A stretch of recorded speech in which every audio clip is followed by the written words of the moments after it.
ونعوذ بالله من شرور أنفسنا ومن سيئات أعمالنا من يهده الله فلا مضل له ومن يضلل فلا هادي له وأشهد أن لا إله إلا الله وحده لا شريك له وأشهد أن محمدا عبده ورسوله يا أيها الذين آمنوا اتقوا الله حق تقاته ولا تموتن إلا وأنتم مسلمون يا أيها الناس اتقوا ربكم الذي خلقكم من نفس واحدة وخلق منها زوجها وبث منهما رجالا كثيرا ونساء واتقوا الله الذي تساءلون به والأرحام إن الله كان عليكم رقيبا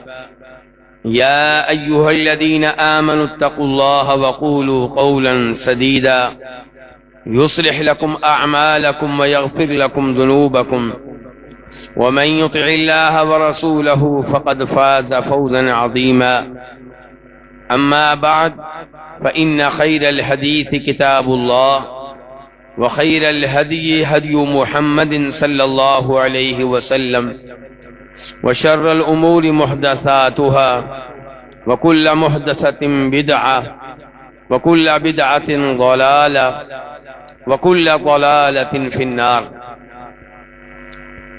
ہر قسم کی حمد و ثنا اللہ رب العزت کے لیے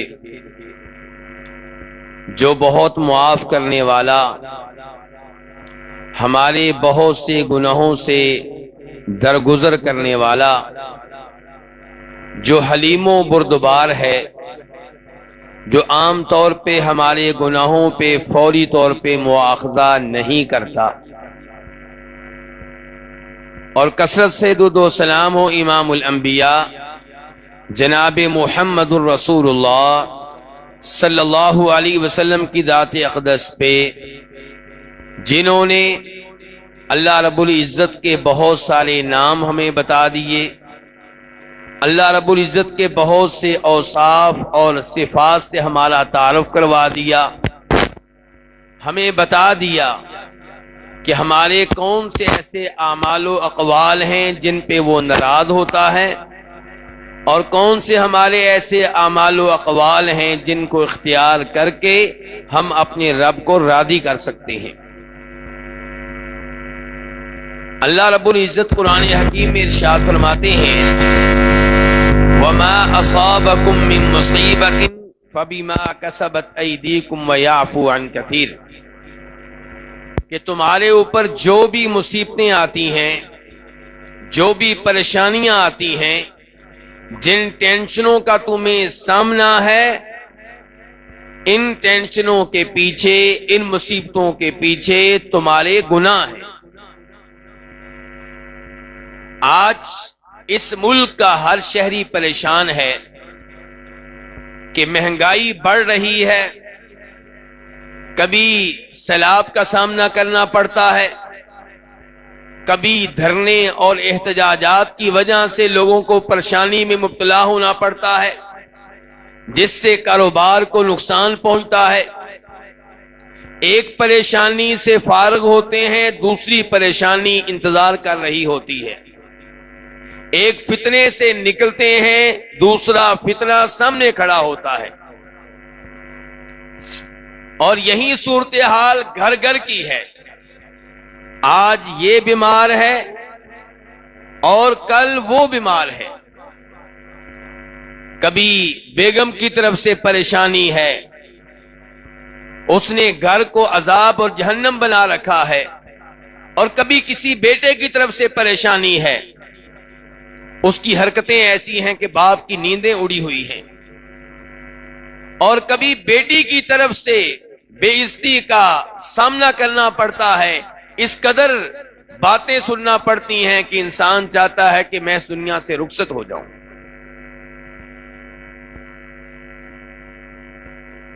کبھی یہ پریشانی کہ میں اپنے بچوں کو 2 وقت کا کھانا آسانی سے نہیں دے پاتا، بیٹی کی شادی کرنا چاہتا ہوں، پیسہ نہیں ہے، بچے روزگار کے تعلق سے پریشان ہیں، یہ مصیبتیں، یہ ٹینشنیں، یہ پریشانیاں، انسان کے دل میں شیطان وسوسہ ڈالتا ہے کہ یہ سب اللہ پہ ڈال دو، کہ میں تو بہت اچھا ہوں، 5 وقت کی نماز پڑھتا ہوں، اور بچے بھی میرے بڑے اچھے ہیں، پتہ نہیں کیوں یہ مصیبتیں آتی ہیں، پتہ نہیں کیوں یہ ٹینشنیں آتی ہیں، صرف میرے اوپر کیوں آتی ہیں، دوسروں کے اوپر کیوں نہیں آتی۔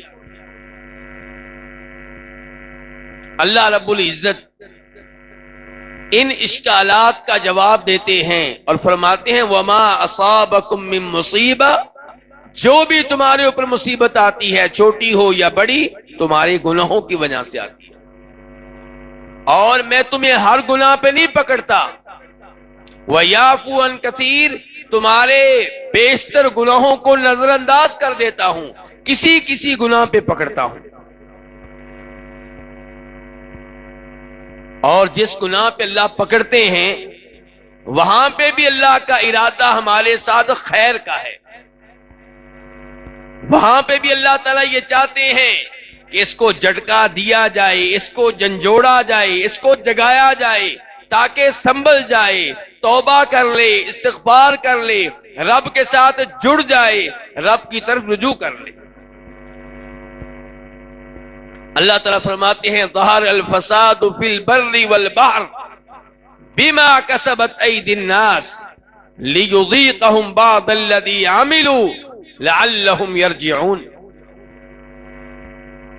کہ زمین پہ جو فساد نظر آ رہا ہے، جو مصیبتیں ہیں، جو پریشانیاں ہیں، جو ٹینشنیں ہیں، یا اللہ یہ کیوں ہیں؟ فرمایا لوگوں کے گناہوں کی وجہ سے۔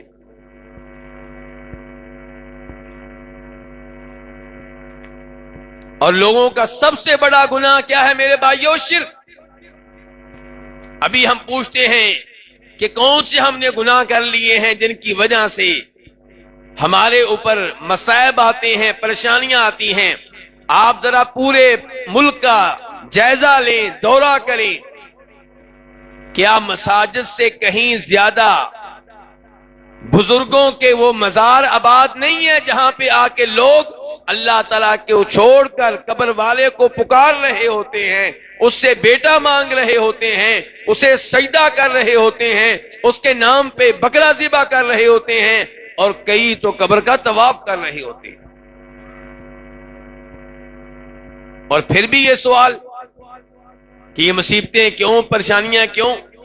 اللہ تعالیٰ اس کے باوجود کہتے ہیں کہ ابھی یہ دنیا ہے، ابھی موقع ہے تمہارے پاس سنبھلنے کا، ابھی موقع ہے تمہارے پاس گناہ سے توبہ طیب ہونے کا، ہم تمہیں اس لیے جھنجھوڑتے ہیں لعلہم یرجعون، تاکہ تم اپنے رب کی طرف رجوع کر لو، تاکہ صراط مستقیم کی طرف واپس آ جاؤ، تاکہ ان گناہوں کو چھوڑ دو۔ نبی کریم صلی اللہ علیہ وسلم کی ایک شاندار حدیث ہے جس میں آپ نے اسی موضوع پہ گفتگو کی ہے، وہ حدیث آج کے درس میں آپ کے سامنے رکھنا چاہتا ہوں، اور آپ سے درخواست کروں گا کہ توجہ درس کی طرف رکھیے گا۔ میں وقتاً فوقتاً درس میں آپ کو جگاتا بھی رہوں گا تاکہ معلوم ہو سکے کہ آپ مسجد میں حقیقی معنوں میں موجود ہیں یا جسم یہاں پہ ہے اور خیالات کہیں اور ہیں۔ اس حدیث کو جس امام نے اپنی کتاب میں جگہ دی ہے انہیں کہتے ہیں امام ابن ماجہ۔ حدیث کو شیخ البانی رحمہ اللہ نے حسن درجے کا قرار دیا ہے۔ حدیث کے راوی ہیں جناب عبداللہ بن عمر رضی اللہ تعالی عنہما، فرماتے ہیں نبی کریم صلی اللہ علیہ وسلم یا معاشر المہاجرین خمس اذا ابتلیتم بہن واعوذ باللہ ان تدرکوہن، کہ 5 جرائم ہیں، 5 گناہ ہیں اگر تم لوگوں نے ان گناہوں کا ارتکاب کیا، اگر ان گناہوں میں تم واقع ہو گئے، اگر تم ان گناہوں میں مبتلا ہو گئے، تو پھر اللہ کا عذاب تمہارے اوپر اترے گا۔ اور میں اللہ سے درخواست کرتا ہوں کہ اللہ تعالیٰ تمہیں ان 5 گناہوں سے محفوظ رکھے، بچا کر رکھے۔ یہ دعا کس نے دی ہے؟ نبی کریم صلی اللہ علیہ وسلم نے۔ وہ کون سے 5 گناہ ہیں؟ آپ نے فرمایا لم تظہر الفاحشۃ فی قوم قط حتی یعلنوا بها الا فشا فیہم الطاعون والاوجاع التي لم تکن فی اسلافہم الذین مضوا من قبل۔ کہ اگر کوئی قوم بے حیائی کا ارتکاب کرے، فحاشی کا ارتکاب کرے، اور معاملہ یہاں تک پہنچ جائے کہ بے حیائی کا ارتکاب سر عام ہونے لگے، علانیہ طور پہ ہونے لگے، شرم و حیا کا جنازہ نکل جائے، فرمایا پھر اللہ رب العزت اس قوم کو طاعون کی بیماری میں اور ایسی ایسی بیماریوں میں مبتلا کرے گا کہ جو بیماریاں ان کے آباء و اجداد نے سنی بھی نہیں ہوں گی۔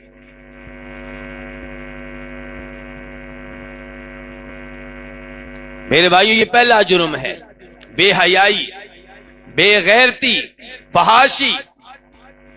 اب لیجئے جائزہ اپنے پورے ملک کا، لیجئے جائزہ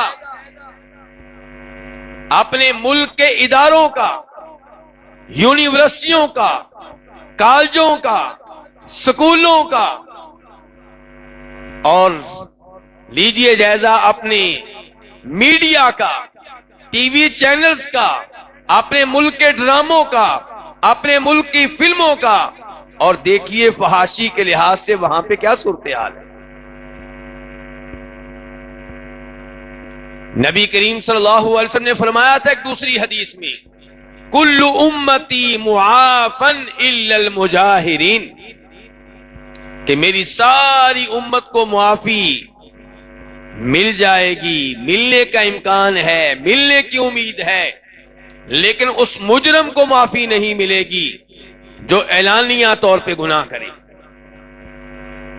اعلانیہ طور پہ گناہ کرنے کا مطلب کیا ہے؟ علماء کرام نے اس کے 2 معنی بیان کیے ہیں۔ نمبر 1 کہ آپ لوگوں کے سامنے بے حیائی کا ارتکاب کریں۔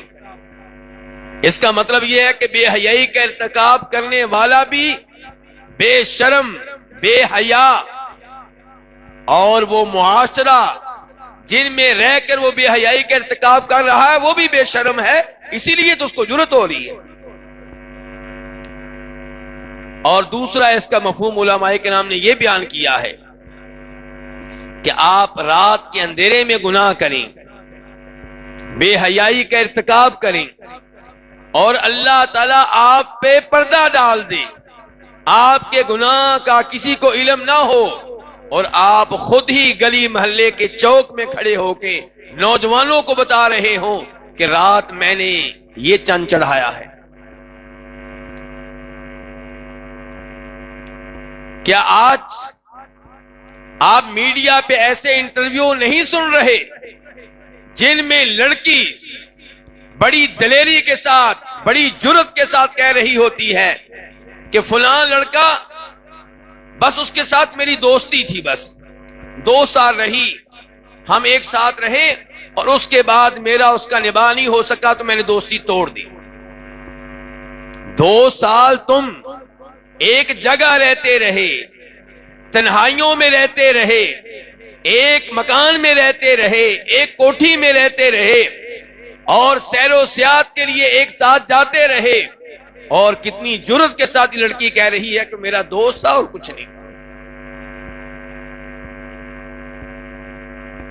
آج ہمارے ہاں جو لڑکے اور لڑکی کا رشتہ ہوتا ہے منگنی کے بعد اس کا جائزہ لیں، ابھی نکاح نہیں ہوا، اور لڑکی لڑکے کو مکمل آزادی مل جاتی ہے والدین کی طرف سے، ایک ساتھ مری جا رہے ہیں، ایک ساتھ اسلام آباد کی سیر کے لیے جا رہے ہیں.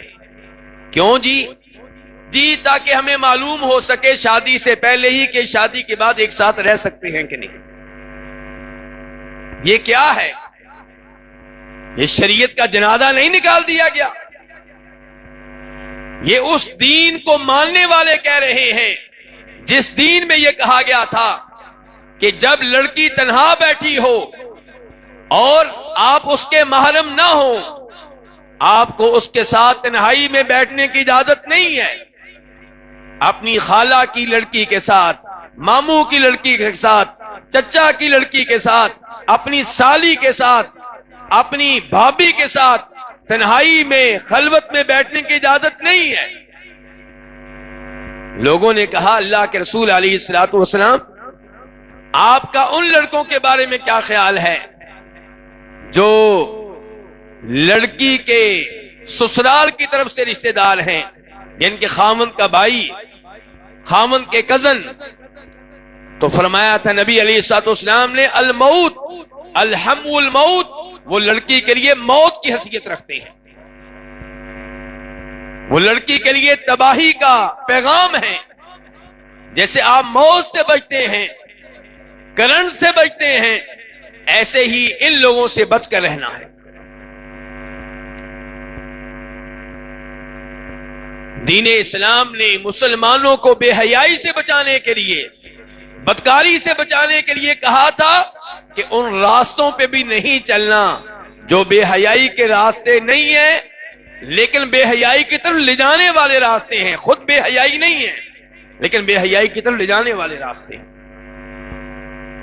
اللہ تعالیٰ نے قرآن حکیم میں کہا وَلَا تَقْرَبُوا الزِّنَا، زنا کے قریب بھی نہیں جانا، بدکاری کے قریب بھی نہیں جانا.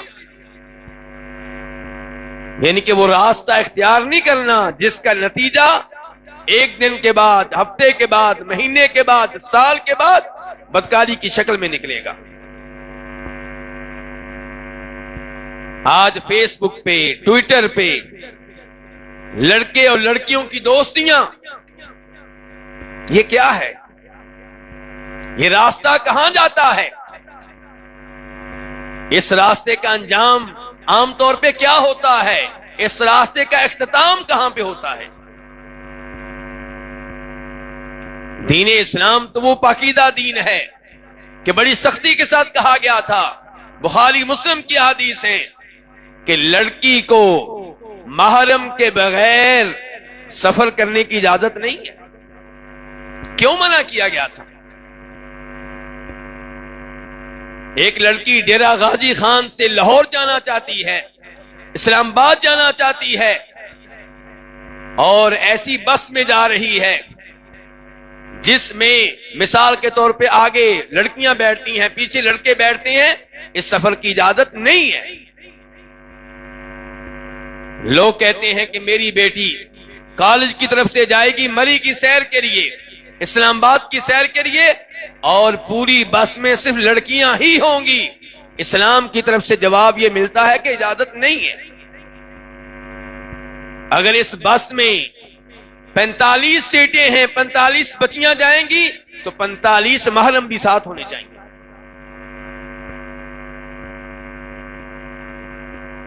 نبی علیہ الصلوۃ والسلام نے کہا تھا ہر وہ عورت جس کا اللہ پہ ایمان ہے اور آخرت پہ ایمان ہے وہ محرم کے بغیر سفر نہ کرے. عبداللہ ابن عباس فرماتے ہیں کہ جب اللہ کے رسول نے یہ حدیث بیان کی، ایک صحابی کھڑے ہو گئے، کہنے لگے کہ میرا نام جہاد کے لیے لکھ دیا گیا ہے اور میری وائف نے، میری بیگم نے حج کے لیے جانا ہے، تو کیا میری بیگم کو اس مجبوری کی حالت میں حج جیسا مقدس سفر کرنے کی اجازت ہے؟ اور میرے بھائیوں، میرا آپ سے سوال ہے، اس صحابی کی بیگم نے حج کا سفر کن کے ساتھ کرنا تھا؟ اور صحابیوں کے ساتھ کرنا تھا نا، اللہ کے ولیوں کے ساتھ کرنا تھا نا، اور قافلے میں عورتوں نے بھی ہونا تھا. یہ نہیں ہے کہ قافلے میں عورتوں نے نہیں ہونا تھا. گویا کہ صحابہ کرام مردوں کے ساتھ اور صحابہ کرام کی بیویوں اور ماؤں اور بہنوں کے ساتھ سفر کرنا تھا، لیکن محرم کا سفر میں ہونا اتنا ضروری ہے کہ نبی کائنات صلی اللہ علیہ وسلم نے فرمایا میرے صحابی جہاد چھوڑ دو اور اپنی بیگم کے ساتھ حج پہ جاؤ، اسے حج کراؤ۔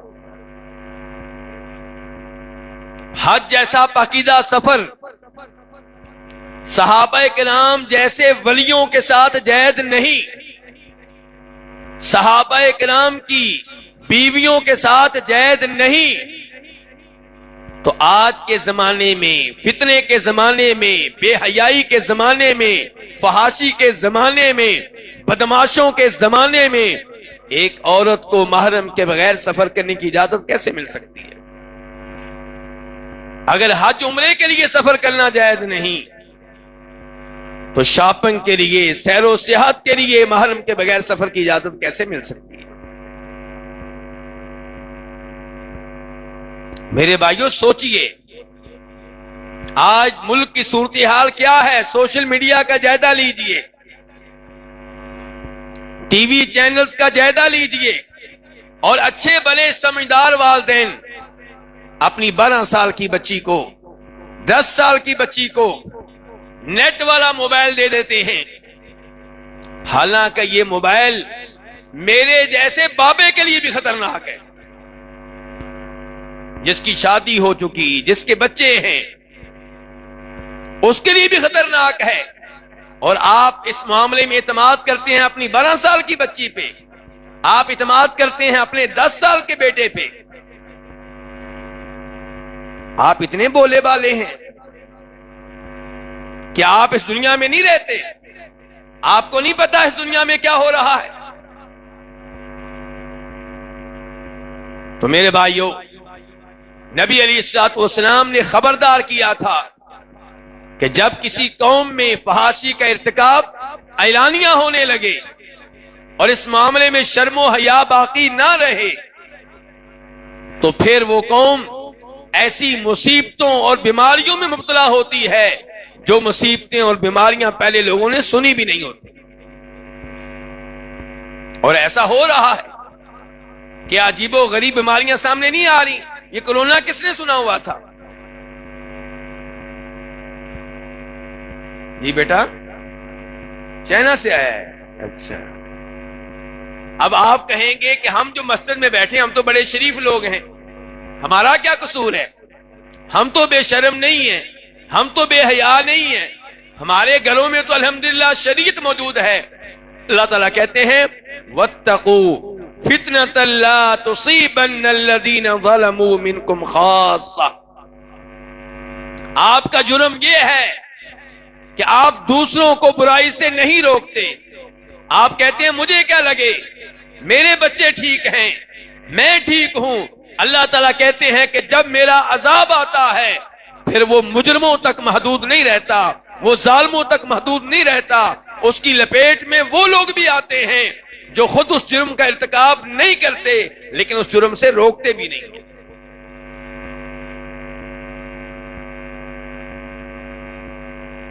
دوسرے نمبر پہ نبی کریم صلی اللہ علیہ وسلم ارشاد فرماتے ہیں کہ وَلَمْ يَنْقُصُ الْمِكْيَالَ وَالْمِيزَانَ إِلَّا أُخِذُوا بِالسِّنِينِ وَشِدَّةِ الْمَعُونَةِ وَجَوْرِ السُّلْطَانِ عَلَيْهِمْ۔ میرے بھائیو دھیان سے، آپ کہتے ہیں کہ حکمران بڑے گندے ہیں، حکمران کو اچھا نہیں مل رہا، حکمرانوں نے ملک کا بیڑا غرق کر دیا ہے، اور یہ باتیں کر کے بڑی خاموشی سے اپنے آپ کو فارغ کر دیتے ہیں کہ میرا کوئی قصور نہیں۔ قصور سارا کن کا ہے؟ حکمرانوں کا۔ سارا قصور پیپلز پارٹی کا، زرداری کا، نواز شریف کا، عمران خان کا۔ میں بالکل ٹھیک ہوں۔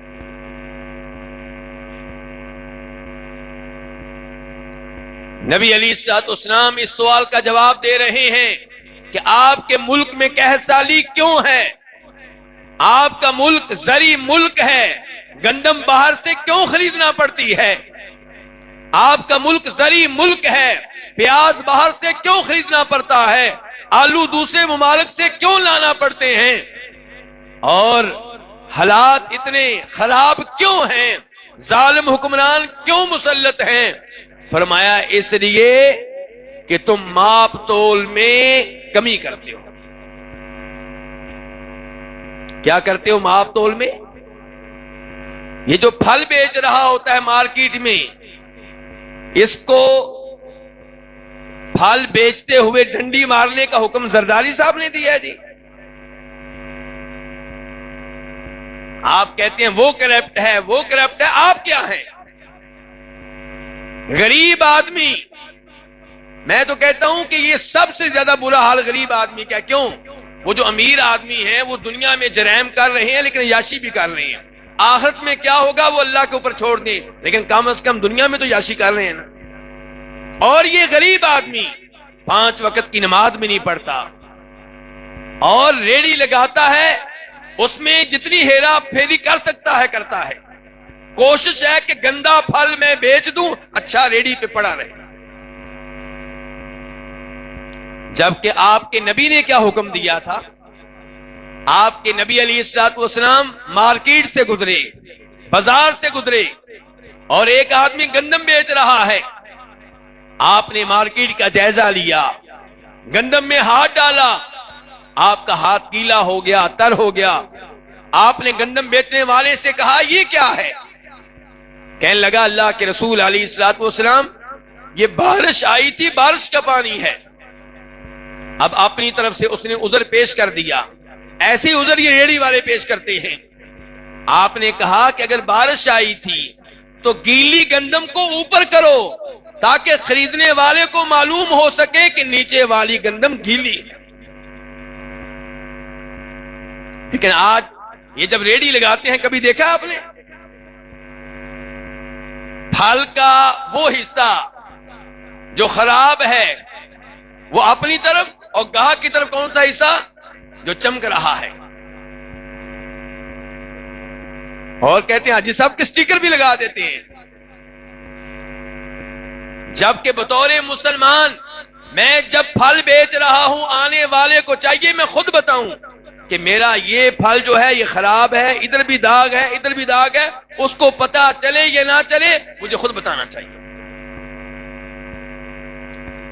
اور یہ صرف ریڑی والوں پہ چڑھائی نہیں ہے، یہ ایک مثال دی ہے۔ پلاٹ بیچنے والے، پراپرٹی کا کام کرنے والے، گاڑیاں بیچنے والے، موٹر سائیکل بیچنے والے، یہ پیغام سب کے لیے ہے، میرے لیے ہے، آپ کے لیے ہے۔ آپ پلاٹ بیچ رہے ہیں اور پلاٹ بیچتے ہوئے اس کی خوبیاں بیان کرتے چلے جا رہے ہیں، اور کئی خوبیاں اپنی طرف سے بیان کر رہے ہیں، جھوٹ بول رہے ہیں، اور جو اس میں عیب ہے وہ آپ بتاتے نہیں ہیں۔ جبکہ آپ کی ذمہ داری تھی کہ آپ خود بتاتے کہ میں یہ مکان اس لیے بیچ رہا ہوں کہ اس گلی محلے میں گیس آنے کا کوئی امکان نہیں ہے، یا یہاں پہ میٹر لگنے کا کوئی امکان نہیں ہے، یا یہاں پہ پیچھے نالا ہے اس کی بدبو آتی رہتی ہے۔ یہ مسائل بتائیں خود، وہ پوچھے نہ پوچھے آپ خود بتائیں، کیونکہ اللہ کے رسول علیہ السلام نے کہا تھا گندم بیچنے والے تھے کہ من غش فلیس منا، جو دھوکہ دے وہ ہم میں سے نہیں ہے۔ مسلمان کی بے بڑی صاف ستھری ہوتی ہے، یہ گاڑی میں بیچ رہا ہوں، اس میں یہ بھی خرابی ہے، اس میں یہ بھی خرابی ہے، اس میں یہ بھی خرابی ہے۔ ٹھیک ہے قیمت 1 لاکھ کم ہو جائے گی، 2 لاکھ کم ہو جائے گی، لیکن جتنا پیسہ آئے گا اس میں بڑی خیر ہوگی، بڑی برکت ہوگی۔ بقیت اللہ خیر لکم ان کنتم مؤمنین۔ لیکن یہاں پہ حاجیوں کا، نمازیوں کا یہ حال ہے کہ ان میں سے کئی جھوٹ نہیں بولتے لیکن عیب وہ بھی نہیں بتاتے، کہتے ہیں آپ کے سامنے ہے، خود آپ دیکھ لیں، حالانکہ پتا ہے کہ اس میں عیب کیا ہے، پتا ہے کہ اس میں کمزوری کیا ہے، نہیں بتائیں گے۔ آپ کہیں گے کہ میں تو گاڑیاں بھی نہیں بیچتا، پراپرٹی کا کام بھی نہیں کرتا، ریڑی بھی نہیں لگاتا، گفتگو مجھ سے نہیں ہو رہی، نہیں گفتگو ہر ایک سے ہو رہی ہے، کیونکہ کبھی کبھار تو آپ بھی کوئی نہ کوئی چیز خریدتے ہیں یا بیچتے ہیں۔ ہر آدمی کے بارے میں یہ گفتگو ہے۔ میں سب سے پہلے اس گفتگو میں مخاطب ہوں، اس کے بعد آپ بھی مخاطب ہوں۔ جب آپ کسی چیز کو ماپ کر دیں، تول کر دیں، تو آپ کی کوشش کیا ہوتی ہے، میری کوشش کیا ہوتی ہے کہ 1000 گرام کی بجائے کتنا دوں؟ 950۔ اور ایسی چیزیں آپ کو، ایسی مثالیں پاکستان میں کثرت سے ملیں گی کہ پیکٹ پہ لکھا ہوگا 1000 گرام، جب آپ تولیں گے تو کتنا ہوگا؟ 950۔ یعنی کہ بڑی جرات کے ساتھ، دلیری کے ساتھ، سب کے سامنے لوگوں کے مال پہ ڈاکہ ڈالا جا رہا ہے۔ اور سارا قصور کس کا ہے جی؟ زرداری کا۔ سارا قصور کس کا جی؟ نواز شریف کا، عمران خان کا۔ انہوں نے کہا آپ سے یہ کام کریں۔ آپ کہتے ہیں کہ بڑے ٹھیک ہو جائیں، حکمران ٹھیک ہو جائیں تو پبلک ٹھیک ہو جائے گی۔ اللہ تعالیٰ کہتے ہیں تم خراب ہوئے ہو تو میں نے تمہارے اوپر ظالم حکمران مسلط کیے۔ وَكَذَلِكَ نُوَلِّي بَعْضَ الظَّالِمِينَ بَعْضًا بِمَا كَانُوا يَكْسِبُونَ۔ لوگوں کے گناہوں کی وجہ سے ہم ظالموں پہ ظالموں کو مسلط کرتے ہیں۔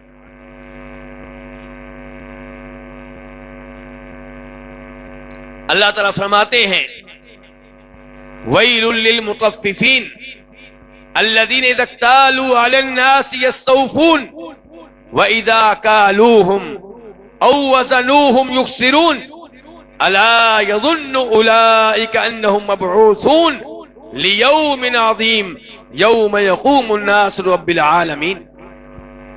ہلاکت ہے ان کے لیے، یہ معمولی جرم نہیں ہے، آپ شاید اس کو معمولی سمجھ رہے ہوں۔ اللہ تعالیٰ کہہ رہے ہیں ہلاکت ہے، ہلاک ہو جائیں گے وہ لوگ جو ماپ تول میں کمی کرتے ہیں، جنہوں نے جب مال کسی سے لینا ہو ماپ کر یا تول کر تو پورا پورا لیتے ہیں، اور جب دینا ہو تو تب ہیرا پھیری سے کام لیتے ہیں۔ اللہ تعالیٰ کہتے ہیں کیا ان کو یقین نہیں ہے کہ انہم مبعوثون، کہ انہیں ایک دن قبروں سے اٹھایا جائے گا، اللہ کے سامنے پیش کیا جائے گا، حساب کتاب ہوگا۔ لیوم عظیم، اس دن یہ 50 گرام جو یہاں بچائے تھے روز قیامت پورے کرنا مشکل ہو جائیں گے۔ یہ جو کیلے بیچتے ہوئے 1 درجن کا ریٹ بتایا تھا اور چلاکی کرتے ہوئے درجن کی بجائے 11 دیے تھے، یہ 1 کیلا روز قیامت پورا کرنا مشکل ہو جائے گا۔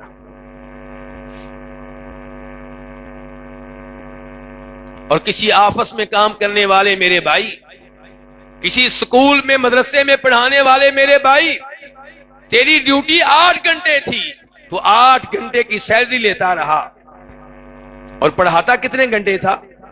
6 گھنٹے۔ 1 گھنٹہ شروع میں لیٹ، 1 گھنٹہ پہلے چلے گئے، اور درمیان میں بھی موبائل کے ساتھ لگے ہوئے ہیں، سکول میں پڑھا رہے ہیں، مفت کی تنخواہ لے رہے ہیں، بچے خراب ہو رہے ہیں، تعلیم کا بیڑا غرق ہو رہا ہے، آپ کو کوئی پرواہ؟ یہ بچے آپ کے پاس امانت تھے، ان کی تربیت آپ نے کرنا تھی، زرداری نے نہیں کرنی تھی، نواز شریف نے نہیں کرنی تھی، عمران خان نے نہیں کرنی تھی۔ میں بار بار ان کا نام کیوں لے رہا ہوں؟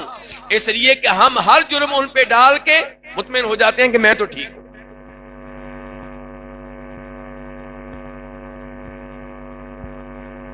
اللہ تعالیٰ کہتے ہیں بڑا عظیم دن ہے قیامت کا دن، 50,000 سال کے برابر، اس کے لیے تیار ہو جاؤ۔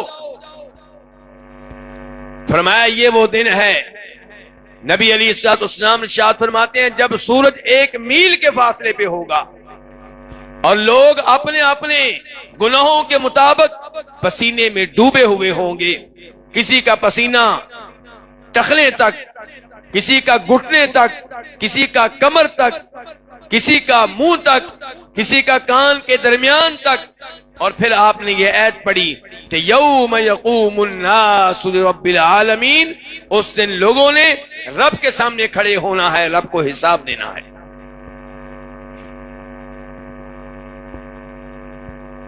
نبی علیہ الصلوۃ والسلام تیسرا جرم بتا رہے ہیں جس کی وجہ سے عذاب آتا ہے، ازمائشیں آتی ہیں، سیلاب آتا ہے، مصیبتیں آتی ہیں. وَلَمْ يَمْنَعُوا زَكَاةَ أَمْوَالِهِمْ، کہ جب کوئی قوم زکوٰۃ دینے سے انکار کر دے تو إِلَّا مُنِعُ الْقَطْرَ مِنَ السَّمَاءِ، کیا ہوتا ہے؟ بارش سے روک لی جاتی ہے، رحمت کی بارش نازل نہیں ہوتی. وقت پہ جب بارش کی ضرورت ہوتی ہے فصلوں کو، تب بارش نازل نہیں ہوتی، بارش روک لی جاتی ہے. بارش نازل ہو بھی تو رحمت کی بارش نازل نہیں ہوتی، عذاب کی نازل ہوتی ہے. اور فرمایا جو تھوڑی بہت وہ بارش نازل ہوتی ہے جو لوگوں کے لیے مفید ہے، وہ تمہاری وجہ سے نازل نہیں ہوتی، وہ جانوروں کی وجہ سے نازل ہوتی ہے. یہ جانور نہ ہو تو اللہ تمہاری اوپر بارش بالکل روک دے، بند کر دے. زکوٰۃ نہ دینا اتنا بڑا جرم ہے. آپ جائزہ لیں اپنا اپنا. ہمارے مابین اکثر لوگ وہ ہیں جو سمجھتے ہیں کہ میرے اوپر زکوٰۃ واجب ہی نہیں ہے.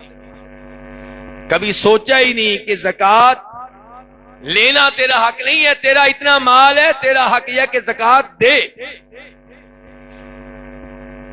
زکوٰۃ کا نصاب کیا ہے جی؟ کوئی بھائی بتائیں گے؟ 52.5 تولے چاندی. کیا قیمت بن رہی ہے اس کی اس سال؟ 80,000 روپے کے قریب ہے. جس کے گھر میں 80,000 روپیہ ہے اس کے اوپر زکوٰۃ واجب ہے. لیکن ہم سمجھتے رہتے ہیں نہیں میں تو زکوٰۃ لینے کا ہی حقدار ہوں. زکوٰۃ دینے والے ہم سمجھتے کو اور مخلوق ہوتی ہے. آپ کی بیگم کے زیورات کتنے ہیں، ان کی زکوٰۃ کیوں نہیں دیتے؟ بیگم کو خبردار کیوں نہیں کرتے کہ یہ تیرا سونا ہے، میرا نہیں ہے، کیونکہ تیرے والدین کی طرف سے ہے، تو اس کی مالک ہے، زکوٰۃ دو. اور اگر تم دینے کی استطاعت نہیں رکھتی ہو تو مجھ سے کہو، میں تمہاری مدد کر دیتا ہوں، لیکن زکوٰۃ دینی ہوگی. ہماری عورتوں کے زیورات 10 تولے 15 تولے 20 تولے گھر میں پڑے رہتے ہیں 10 سال، کوئی زکوٰۃ نہیں دیتا.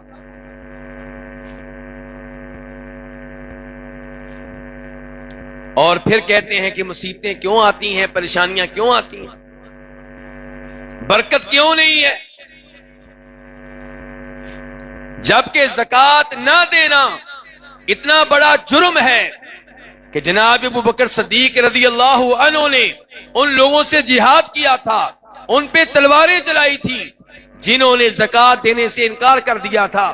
عمر فاروق کہنے لگے کہ آپ ان سے کیسے لڑیں گے، یہ کلمہ پڑھتے ہیں، یہ مسلمان ہیں، یہ توحید کے اوپر ہیں، آپ کیسے ان پہ تلوار چلائیں گے؟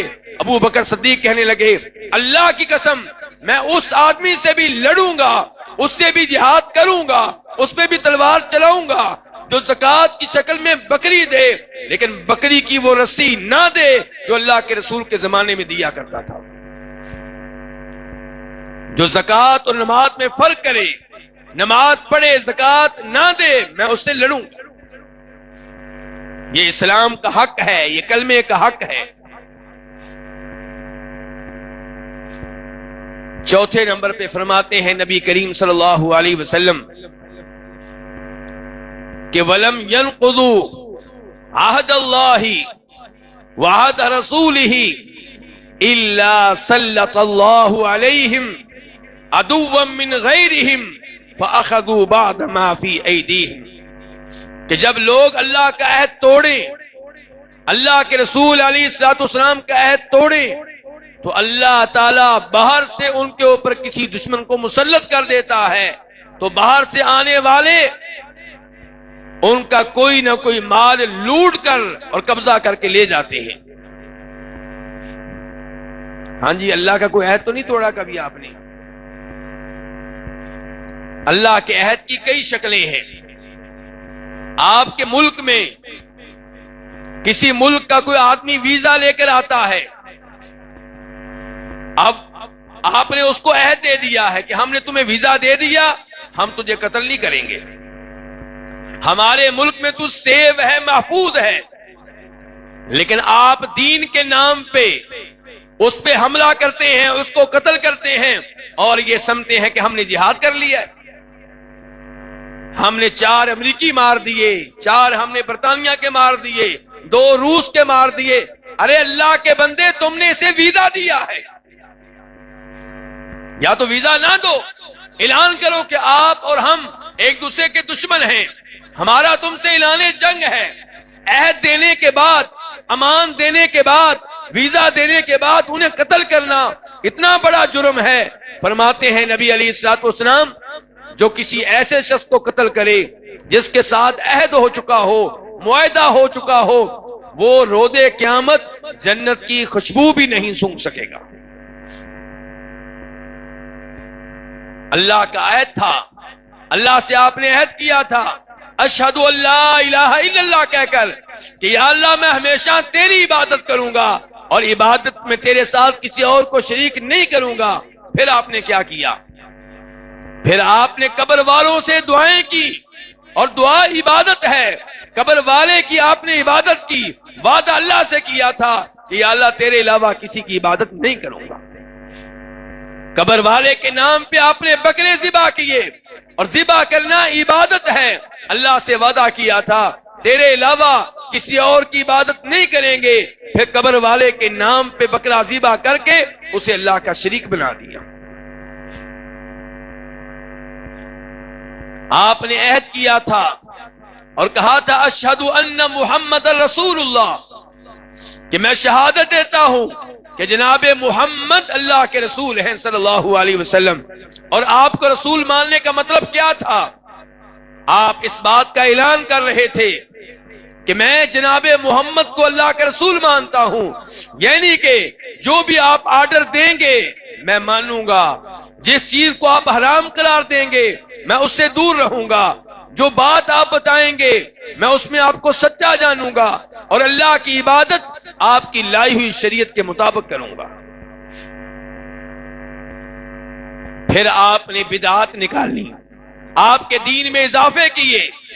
کبھی عید میلاد النبی علیہ الصلوۃ والسلام کے نام پہ، کبھی 10 محرم کو یوم ماتم منا کر، کبھی 11ویں نکال کر، اور کبھی نماز سے پہلے اونچی آواز سے نیت کر کے طرح طرح کی بدعتیں آپ دین میں داخل کرتے رہے، نبی علیہ السلام کے دین کو بگاڑتے رہے، اس میں اضافے کرتے رہے۔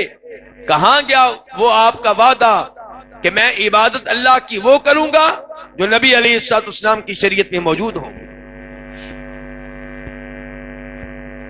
آپ نے کہا تھا کہ جو بھی اللہ کے رسول بتائیں گے اس میں میں آپ کو سچا مانوں گا۔ اللہ کے رسول نے کہا تھا قیامت سے پہلے عیسیٰ علیہ السلام نازل ہوں گے۔ آپ کئی علماء کی باتوں میں آ کے، جاوید غامدی جیسے لوگوں کی باتوں میں آ کے کہتے رہے کہ عیسیٰ علیہ السلام نہیں آئیں گے۔ اللہ کے رسول نے کہا تھا دجال آئے گا، انسان ہوگا، فتنہ ہوگا، عیسیٰ علیہ السلام اسے قتل کریں گے، پوری زمین کا چکر لگائے گا۔ اور آپ نے کہا کہ نہیں، وہ کوئی حقیقی انسان نہیں ہے، اس سے مراد یہ ہے کہ شر بڑا عام ہو جائے گا۔ تو کہاں گیا اللہ کے رسول کو رسول ماننے کا عہد؟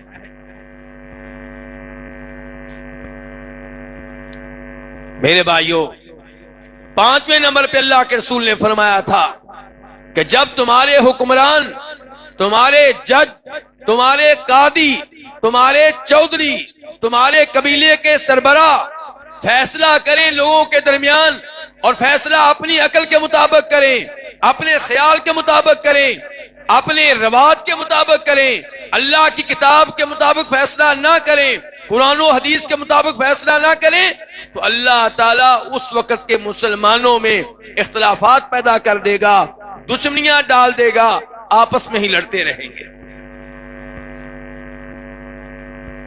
ہاں جی، آج جائزہ لے لیں آپ کے فیصلے کس کے مطابق ہو رہے ہیں۔ عدالتوں میں بیٹھے ہوئے جج انگریزی قانون کے مطابق فیصلہ کرتے ہیں، انسانوں کے بنائے ہوئے قوانین کے مطابق فیصلہ کرتے ہیں، اور جب باری آتی پنچایت کی، قبیلے کے سربراہ کی، تو وہ اپنی عقل کے مطابق فیصلے کرتا ہے، نہ اس کو قرآن پڑھنا آتا، نہ اس کو حدیث کا علم۔ تو یہاں سے یہ بھی پتا چلا کہ امت کا تقسیم ہو جانا، آپس میں اختلاف کرنا، یہ عذاب ہے اللہ کی طرف سے۔ اور لوگ ہمیں کہتے ہیں کہ نبی علیہ الصلوۃ والسلام نے کہا تھا اختلاف امتی رحمہ، کہ امت میں جو اختلاف ہے یہ رحمت ہے۔ نہیں، یہ من گھڑت روایت ہے، جھوٹی روایت ہے۔ قرآن کہتا ہے وَلَا يَزَالُونَ مُخْتَلِفِينَ إِلَّا مَن رَحِمَ رَبُّكَ، اللہ کی رحمت ان پہ ہے جو اختلافات کا حصہ نہیں بنیں گے، اور جو اختلافات کا حصہ بنیں گے، تقسیم کا شکار ہوں گے، وہ اللہ تعالیٰ کی رحمت سے دور ہیں۔ میرے بھائیوں، یہ نبی علیہ الصلوۃ والسلام کی ایک حدیث ہے، اور ایسی کئی احادیث ہیں جن میں آپ نے وہ جرائم بتائے ہیں جن جرائم کی وجہ سے اللہ ناراض ہو جاتا ہے، اللہ سزا دیتا ہے، اللہ کا عذاب آیا کرتا ہے۔ لیکن یہ بھی اللہ کا شکر ہے کہ اللہ تعالیٰ دنیا میں جو سزا دیتے ہیں اس امت پہ عام عذاب کبھی بھی نازل نہیں ہوگا، لیکن جھٹکے لگتے رہیں گے، اللہ جھنجھوڑتے رہیں گے، اور اللہ تعالیٰ چاہتے ہیں کہ اللہ کے رسول کی یہ امت سنبھل جائے، توبہ کر لے، گناہ چھوڑ دے، صراط مستقیم پہ لگ جائے، توحید کے راستے پہ آ جائے، 5 وقت کی نماز ادا کرے، رمضان کے روزے رکھے، کبیرہ گناہوں سے توبہ طیب ہو جائے، حلال کھائے اور حرام سے بچے۔ اللہ تعالیٰ سے دعا کرتا ہوں کہ اللہ تعالیٰ ہمیں ان تمام جرائم سے بچنے کی توفیق عنایت فرمائے، اللہ تعالیٰ ہمیں صراط مستقیم پہ چلنے کی توفیق عنایت فرمائے۔ اللہ کرے کہ ہم اپنی اولاد کی تربیت قرآن و حدیث کے مطابق کریں، ہم مساجد کو آباد کریں، مدارس کے ساتھ تعاون کریں، یتیموں کا خیال رکھیں، بیواؤں کا خیال رکھیں، اور اللہ کی خلاف ورزیوں سے بعد آ جائیں۔